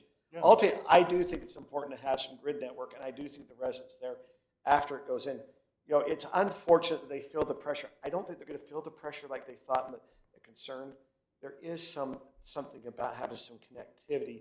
All of our subdivisions have it. All of us get that effect. I mean, listen, when I moved here, SR 92 dead ended in the winter where it's at. Right now, I'm 16 houses in, and I can hear that road. And I wished all the houses that have been built didn't come, but I had to take that sacrifice. I don't think this is a great thing where all of a sudden you're going to have this great traffic of horror here. I don't think this is this is to help the traffic flow through that area.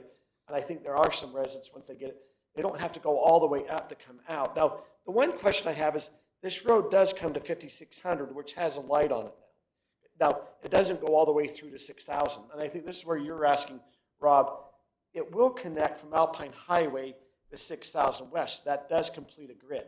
It doesn't go from 6000 West into the Longhorn property, but and be able to curve up. But I don't see that being a major connection because it goes down to Gully of Bull River. That's what I'm saying. I think that connection would help with our grid. I think those neighbors deal with a lot of turnaround. I'm on 5730 on the south side, and it does a little jog and turns into 5750.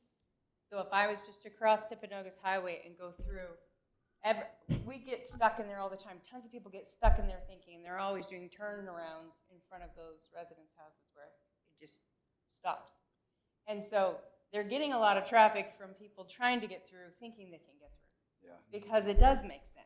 I was one of those people when I And first moved it's for local residential stuff. It's not for like to get to the, you know, it would be to get the bus to school.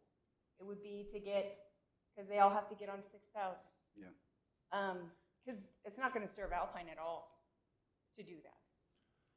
Right. But I do know that they are dealing with traffic of people getting locked in there. I think because it curves up, there is some traffic calming where it's not a straight through road. Exactly. Yeah. And we could look at other traffic calming measures through the corridor. What I will say, you know, there are definitely a lot of homes that front 11200, but in many stretches, even in this image, you'll see the homes front other local roads off of this road, right? So it does have some sort of access management through there, not like an arterial, obviously, but it does actually fit pretty well with probably what a collector would be here. So would we, in our, why does it you're trying to get the classification? This is the local neighborhood road? Is Right. that- At this point it is. East of here it is a collector, but then it transitions to a local road in this stretch where there is no connection. Yeah. So really, you know, the one question is, you know, do we want it connected? Second question is, do we want to keep it as a, do we want to classify it as a collector in this section as well? The standard would say, yes, connect it. Yes, do a collector designation all the way through. So you go from collector to collector with that. But like we've talked about, there's things we can do to slow traffic through there. I don't think there's going to be cut through in that section. There's but, no way this road stays safe if it connects, right? What do you mean stay safe? I mean, right now it's ideal for walking and for biking and stuff, unconnected, but it leaves no room. I mean, it becomes, if you're riding a bike, you got to get up on the sidewalk, which is a bad idea. And we're just cramming it into this little, I mean, I was there this morning. I just can't see a way to safely put a connection there without taking a significant amount. What's our residential road width in our neighborhoods? It's 56. 56-foot right-of-way with 34 feet of So in our asphalt? neighborhoods, we're 56. Something like We're that? saying we're going to go down to 25 in this section. Well, but on the east side, it's 66. Yeah. So we'll do a little narrow. Uh-huh. And then we'll open up. Yeah. So what you're looking for is feedback, either yes, keep it as residential, or move it up to collector? Correct. Yeah, we don't have to decide tonight. I think we've gotten a lot of good feedback so far on what you all want to see. Do we need a decision? Do we need a decision tonight on connecting it? do you need that tonight, or is it? We don't necessarily need the decision tonight. I think we've heard a lot of good feedback on what you're looking for, and we have a good idea. I mean, honestly, though, like this is the last, I mean, not the last meeting we're going to do this, but this is our transportation one. So it would really be nice to get some. Yes, on. Do you want us to vote? Is it something Rob, I don't know if this is a vote It's or not what. voting, but we need I just mean like to know what a we are direction thinking. to Okay. go. Yes. Okay, those that would like to connect it, raise your hand, yes. But Yes. connect Those it who'd in like to what, connect. connect it in what way? I like, Just connect. Just connect. Just connect. 'cause and I then like we'll Doug's figure out suggestion. The best way to connect. I mean, we're not deciding how, we're just saying that it should go through as a grid system. sure, yeah. No, yeah, I agree with that. Yeah. If there's a level of connection you want, it's yes. We'll talk about details later. It's just, do you Yeah. want there to be a road there of some fashion? Yeah. Thanks, Got Rob. to go. Through. Yeah, no, If yeah. those yeah. And who'd if you like to have do- a road go through, raise your hand. Yep. 1, 2, 3, 4, 5, 6, 7, is that correct? Those who don't, raise your hand. That do not. Definitely not. Only Two one votes. hand. Well, I'll go there- with Chris. there'd be two. So, I mean, Okay. I think the direction is let's move forward with that, showing. Okay. We're not saying it's a collector, it can still stay as a residential. that Right. way. Yes. Okay, perfect. So can it be We'll- residential that connects? Yeah. Okay. Okay, we'll- The collector. And we'll take that feedback, we'll implement it, and then you'll get to review it again, with the plan. So, okay. Can I just say? Yes, of something? course. Yep. I'm sorry. I talked No, too much, please, But please. when we reclassify these roads, I mean, a lot of times we've been talking about width and speed, but a lot of times it is a speed issue. Yeah, I mean, when it's an arterial, I think arterials can be from 35 to 55 or something like that. And so it's always this kind of a speed issue. And then we're going to talk about canal next. And that's, I have a lot of yeah, feelings about canal. right. Okay. Well, no, I appreciate you bringing that up, and I think Wesley brought it up earlier as well, where and we'll get to canal. Canal feels big, so people drive fast, right? And so it's all about the design too. So the details later on, the weeds we'll get in later, will be the cross section and how these should be designed. So, okay, so 10400 North is the next one we have on here, location 3.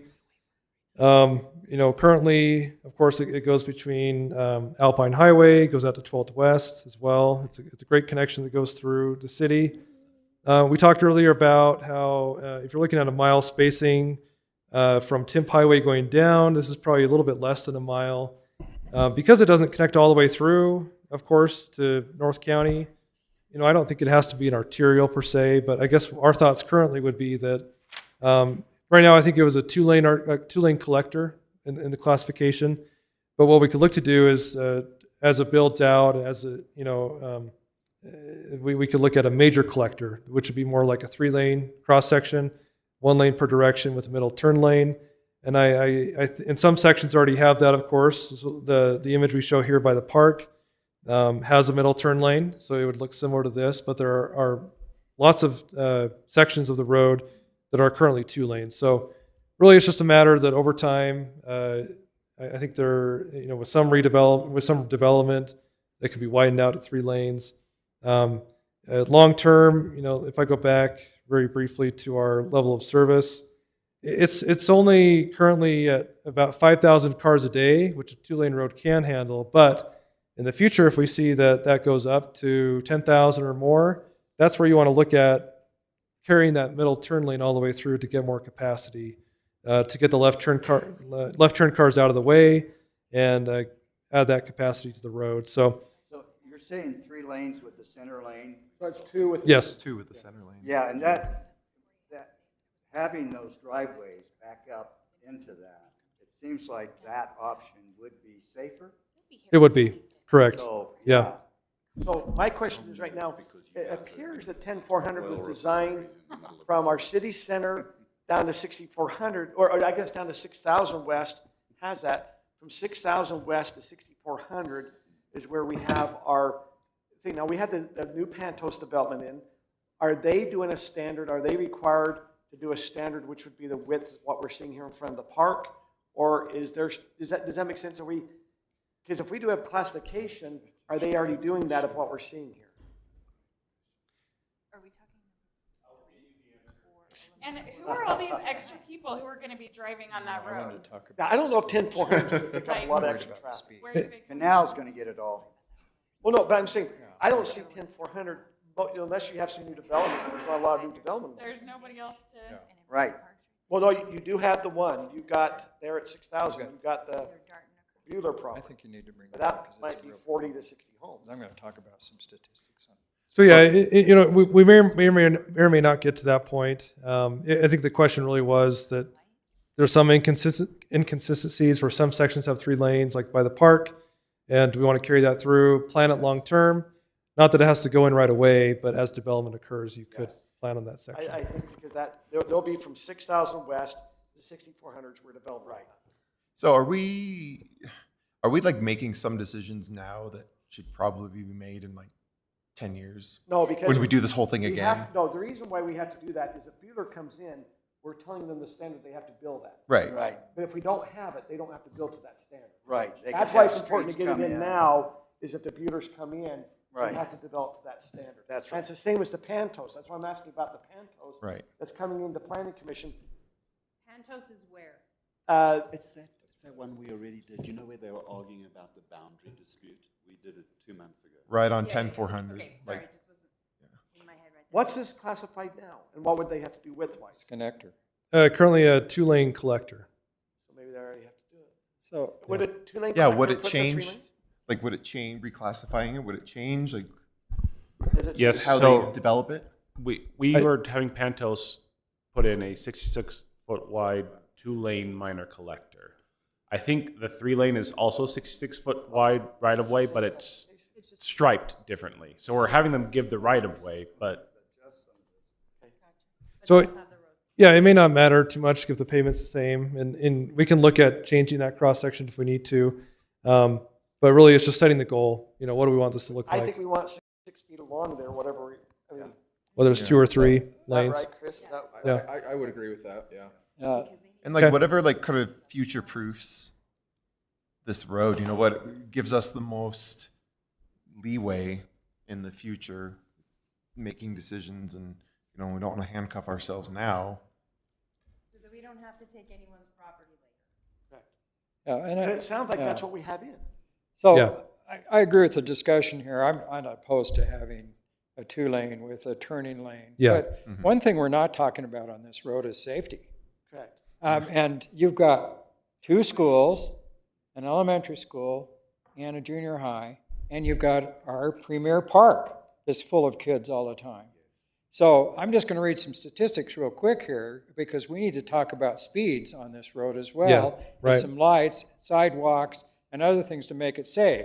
So the studies have shown, I just want to read this real quick. Only 10% of pedestrians die when struck by a vehicle traveling at 23 miles per hour. So we've got kids that could be running the road all the time, okay? But a quarter die when the speed is 32 miles per hour, and the speed on that is 35. So we're just assuming if somebody gets hit on that road, if we're not doing what we can to make it safe with sidewalks and bike lanes and whatever, Yeah. a quarter of those people will die, okay? Mm-hmm. And then at half die at 42 miles per hour. And a lot of people drive our roads at 40 miles an hour. I mean, we've talked about that on Canal Boulevard, and 3/4 die at 50 miles an hour. Yep. So these are statistics that have, you know, they've Do we figured out over decide years and speed years. tonight? I'm not- So I think we need We to think don't. about that. Yeah. I think but the point is good because I think what we can do, you know, as we look at future projections, we can come back and say, hey, actually, there's not a lot of growth as we've talked about. You could actually handle this on a 2-lane road pretty well. And then we can make some decisions like, should we prioritize this for traffic calming and keep it 2 lanes, keep it Keep it narrow? safe. So, you know, there could be decisions like that. But I think the feedback we've gotten is good, and I think we understand kind of the goals. Can I bring up something just on that intersection? Yeah. Between that intersection, I've been doing it for 12 years now, taking kids, I've been 12 years of junior hires, and they use their longboards and stuff and go head southbound and take up the whole lane because there is no sidewalk, it's gravel, and then there's a ditch. Yep. For a And there's no portion of bike it lanes. right up Yeah. to the intersection. And so there's a Mhm. big old mud hole, and they just walk through the road, but the people leaving the collector road, turning onto it, don't know there's a line wide full of kids walking down the street because there is nothing for them to walk on. So that intersection area and north on the north-south road of that intersection, I don't remember the number, but that needs to be, we need to do something. The curb and sidewalk. Are you talking about 6,000 or 5,600? Not 6,000. Okay. About 5,600. 5,600, yes. And that intersection where you have the park, the school. Dangerous, yeah. And that's the the always house, stop, right? And Yeah. they just walk all the way across the road. It's the Barbie House Road. Barbie house. The pink Yeah. house. Yeah, Yes. okay. Oh, Barbie house. Palm trees. That's awesome. I haven't The one heard that has the BYU flag out in the front of it? Oh my gosh. All sorts of wrong, you know? Eclectic house. Let Lane down. No, and that's also why the cross sections are important, because then we can identify, we need sidewalk here. That's actually on its own a good traffic calming measure to have curb, gutter, sidewalk on the side, because it causes drivers to go slower. So Now, when we're talking about that, 'cause that is, 6,000 west, 5,600, we don't have good sidewalks. And we have elementary schools and junior highs and parks. Do we put that in this plan, or is that just something we need to just plan in the city? I think that's more later on, but in this, we provide the framework to say these are the typical cross sections where you need sidewalk, and this is how it fits in the right of way. That's, 'Cause if you remember on the Pantos property, we worked with them to be able to put more sidewalk in front on 10-400. I mean, we recognize, and that's something I think we need to prioritize a little better as a city about sidewalks. yeah, Mm-hmm. okay, perfect. Well, good. Let's go on to Canal Boulevard. We've already talked about it multiple times tonight. So we've already said, it is a great connection currently all the way from North County, east of North County. It goes to Harvey Boulevard, of course. It kind of changes design a little bit there. But, it goes through Alpine Highway. It does, connect pretty far to the west as well. Doesn't have as good of a connection to a road on the west end, as you all know. Spacing wise, as we talked about tonight, this could be a candidate for a potential arterial classification. Once again, the mile spacing from Timp Highway going down, it would take you between 10-400 and Canal Boulevard. With this connecting so far east-west, it seems like a better candidate to kind of connect communities and to be that arterial. What I will say is that overall, at least for the east side of it, it is built like an arterial with minimal access. It's pretty wide as well, as we've talked about. So it does have that arterial feel, but as you all have talked about tonight, and as we've heard, there are concerns with speeding on Canal Boulevard. And I know there's been some radar trailers out there, I think, collecting speed data and whatnot. I think there were some temporary speed bumps as well as that, if I remember right. I think, like I said, spacing-wise, it could be an arterial, but there could be some design elements where we try to calm traffic through there. But want to hear your thoughts on what you've seen, what you saw on the site visits out on Canal. So I have a lot of thoughts about this road because I played a pretty good-sized role in the development of Canal Boulevard between Alpine Highway and the other. But the reason I'm a little hesitant calling it arterial is because I think it's a major collector, and I think it should stay that. Mm-hmm. One of the differences that you see with your other arterials, for example, North County and Alpine Highway, which is I consider, and Timpanogos and different things, is there's lots and lots of curves in this road. Yeah. And the reason there's lots of curves and hills is to slow the traffic. It was designed that way. And I fought to keep bike lanes on this road because on Ridgeview, you've got 689 residences up there. We'll probably have 2,000 people living in that area. Most of those people need a way to access the Murdoch Canal Trail. And the only way they can really do it is to come down Canal Boulevard and with the bike lane. So when we restriped it again, I used a fair amount of influence to keep the bike lanes in there. Yeah. And I'm not opposed if the speed limit on between Alpine and North County is 35 rather than 30. But we also know from recent studies there that half the people are driving 40. But I've also seen people driving 40 hit the curve that flipped their car over on the side, and it wasn't bad weather. So it was, as they were going east on Canal Boulevard, it was right the entrance to the city maintenance area. They flipped a van over. I watched the people crawl out They were just driving too fast and hit the curve there. So my concern about making it an arterial, I think it should be a major collector. I think we can adjust the speed up some. Yeah. Makes sense. I didn't realize there were 11,000 or 14,000 people driving that section. Seems like a lot, but at the same time, I'm nervous about calling it an arterial. And then we have all the issues with the west end. Yeah. In that neighborhood, they don't want that road to be arterial. They don't want it to be 30 miles an hour, let alone 35 or 40. Mhm. And so I think we have to look at that very carefully, in my opinion. Okay. Because Canal was designed with all the curves and stuff to kind of slow itself. It is a collector, but it wasn't meant to be an arterial for American Fork and Cedar Hills. And, you know, I have patients that live in Cedar Hills. I have nothing against Cedar Hills. I drive through there all the time. But they came to me and said, why isn't the speed limit faster there? And I said, why don't you talk to your city fathers and finish it to the Canyon Road, you know? So it's kind of, I thought it was interesting. Right, yeah. They want to speed through our city, but they don't want us to drive fast in yours. Right, yeah, that's true. Yeah, yeah. So kind of crazy stuff. So let me, Okay. is it designated in our plan right now as a collector? That's correct. Yep. Okay, and so the width, so one of the concerns I do see on this with the design, as we get up by the ridge view, and I think we did add some turning, our spacing from Featherstone and 4800 seems to be fairly close. I think we have some spacing issues Right. There. As we come down, so my question is, why from Alpine Highway to 6000 West is Canal Boulevard so wide? And what's the width there? Why is it so wide? I don't know. And there are Originally planned as a connector. Well, it's a connector Yeah. right now, and so but why is that area wider than from 6,000 to 6,800? And that's what I was gonna ask. None of those houses have, on that portion of it, turn driveways onto have access, right? They all are in They're all- facing I just- the It other was way, all right? designed that way. Right, and so at what point does it stop? Because when we drove it the other day, it's once we got into that neighborhood, where Madison. the fence was kind of encroaching and. Are you talking about going towards 6,000 West? Yes. Okay. Yes. So- I was just wondering, at what point is residents not turning onto that road? And we can look at that closer. We have one snapshot here, of course. And one option we could look at, you know, obviously calling the whole thing an arterial would be ideal spacing wise, but as we saw in the traffic volumes, they are much lower as you go west, obviously, higher in the one section between Alpine Highway and North County. So like I said, when you have an arterial, you do want to have it connect well on each side. It's kind of a short section, but you could call that one section on the east side an arterial between the two arterials. And you could have it transition to a collector after the fact, right? That could be an option we do in the plan. So here's just a curiosity question. Canal Boulevard comes to a stop sign at 6,000 West.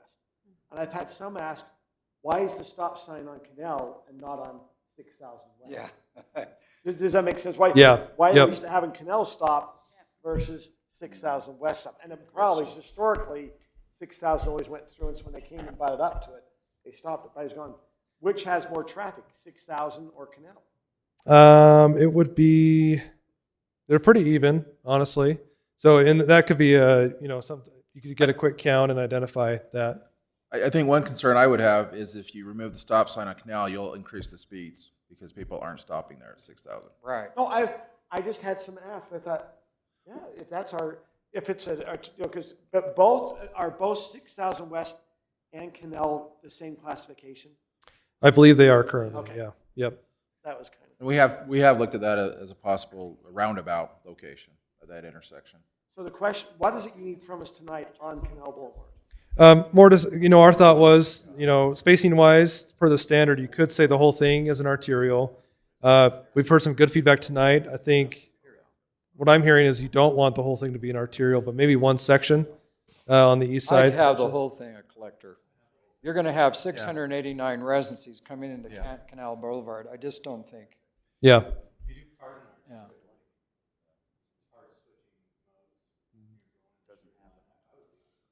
And it doesn't solve the problem whether we call it an Now, arterial or a collector. That's what we're calling it. I don't see this road changing. And just Yeah, make sure, and that's true. 20 It's a years collector. Down the road, So keep it collector. major gonna change in that area. And yeah, and that's a good point. I'll go back to this for one second. that section was level of service E currently, right? Even with the 2/3 lanes that go through there. So I don't see that being widened, I guess, but it could be congested in the future. So 20 years down the line, if there's some redevelopment for whatever reason, you kind of want to protect the corridor. So that would be one reason to say arterial, but it may not make a big difference. I don't see in the next 10 years us widening that road. Now, the question is, do we Yeah. see by 2050, I really don't see that road being There's widened. no way to widen it. Yeah, Yeah, no way. That's what I don't That's what I'm see. saying, as long as it'll work for 20 years down the road and we're not passing down another can. Yeah, okay. It will be. No, but we need to have it, we're supposed to look at the 2050. And the 2050, do we really see, I don't see Canal being changed. The only reason I think, and I don't know if this is a valid reason or not, to designate it as an arterial or a collector is if south of Ridgeview develops, how many connections will they get to Canal Boulevard? That's the only place left really to develop. And arterial versus collector spacing is different. And that's the main thing, yeah. How many access points can they get? If you want to maintain some sort of mobility there or higher capacity, that would be a reason. So that, if we had as an arterial, they only could get, if that other 40 acres developed, they only could get one more connection.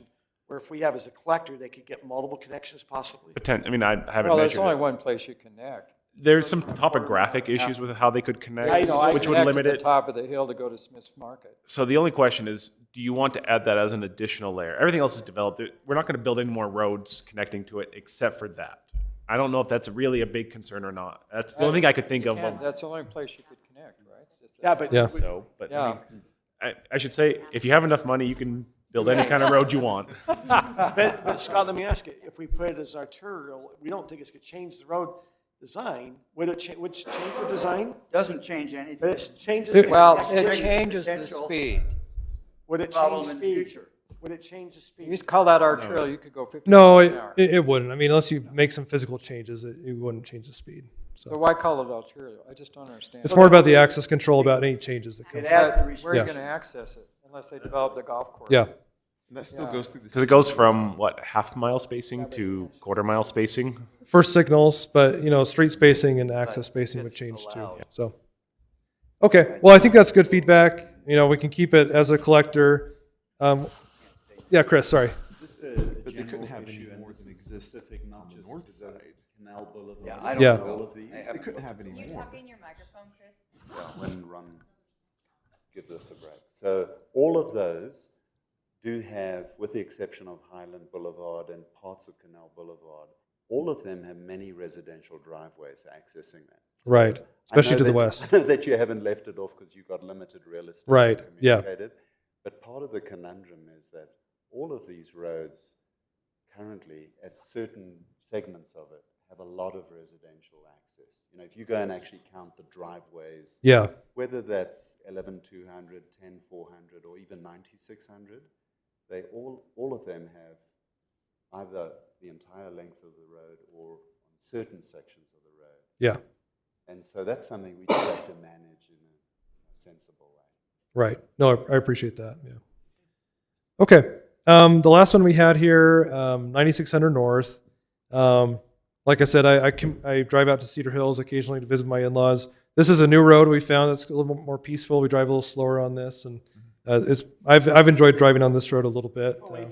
So I apologize cutting through your city there, but If you do a good job, you'll have special access. okay. So this is another east-west connection we just wanted to bring up.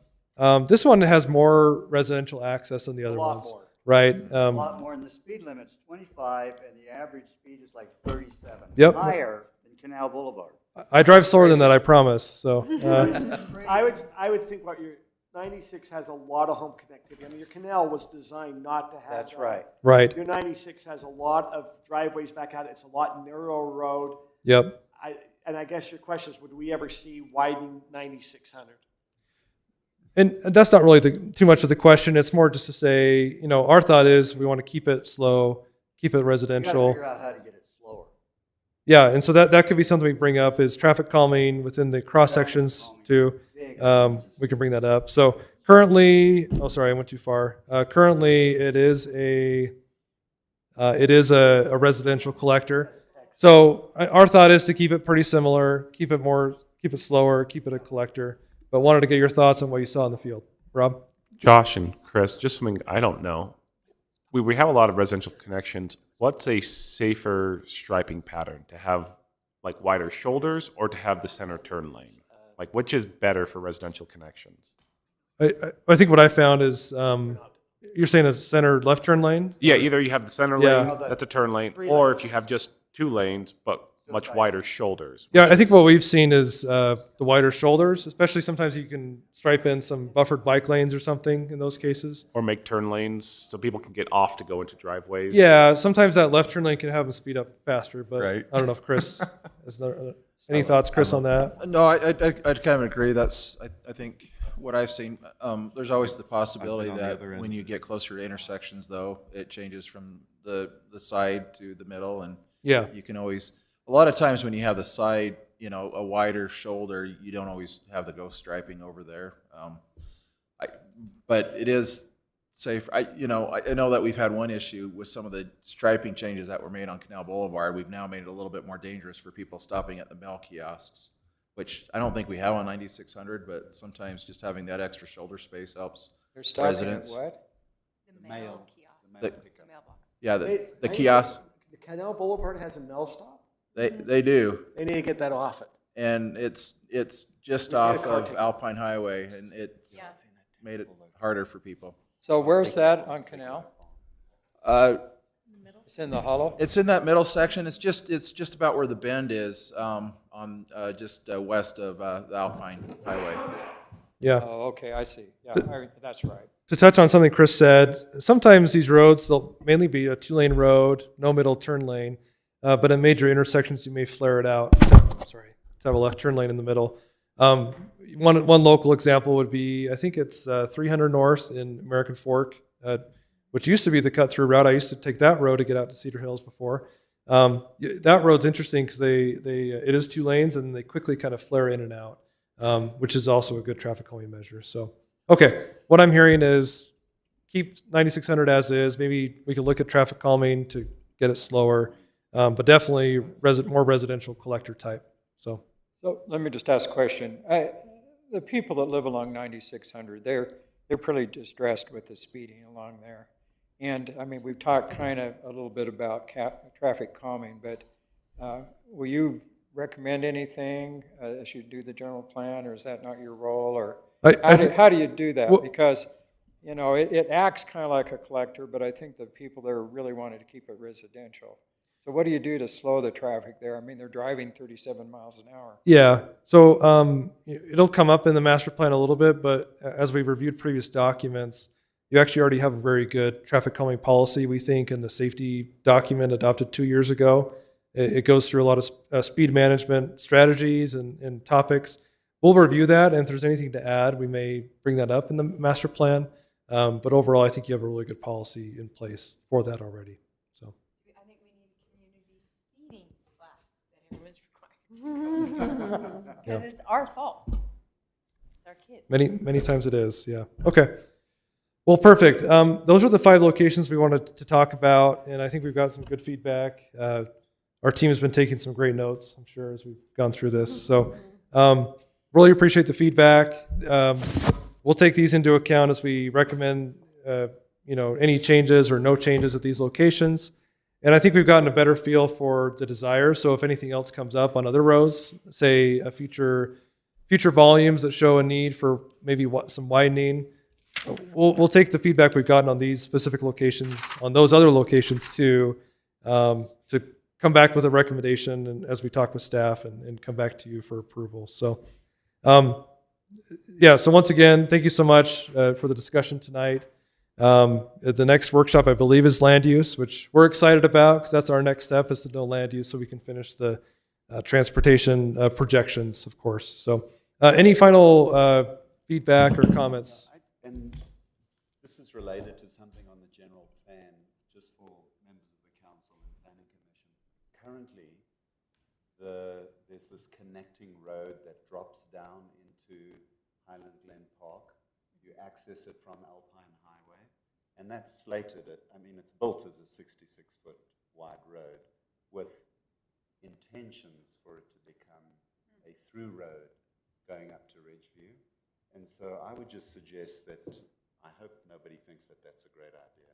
I would just suggest that we delete That it is Not from with the, all the trailheads it is on and the, everything. yeah, it is on the existing general plan. It is? Yes. I look am at it. flabbergasted. Yeah, I have not noticed that. Go look at it. I would suggest that we just erase it, please. Erase it. Well, You- there you was say a lot of Highland- discussion Highland about Glen? that road, but there was a lot of lawsuits and opposition. So I think I'd just erase it. It's an access to the park. And it's not a good or a bad thing. It's just we've got a lot of sort of historical legacy stuff that has accidentally been left in documents. And we just, as part of our planning process, we just need to make sure that we go through and erase things that we want or don't want that have been accidentally left in there. Or if we have prior city council decisions where we've decided that we don't want to do something, we either need to communicate to the public that we're going to revisit it, or just make sure that whatever legacy things we have are just cleaned up. That's it. It's all excellent. Okay. Perfect, yeah. Anything else? What's the date of our land use one? We have a date? I'm caught in the middle there looking at each other for.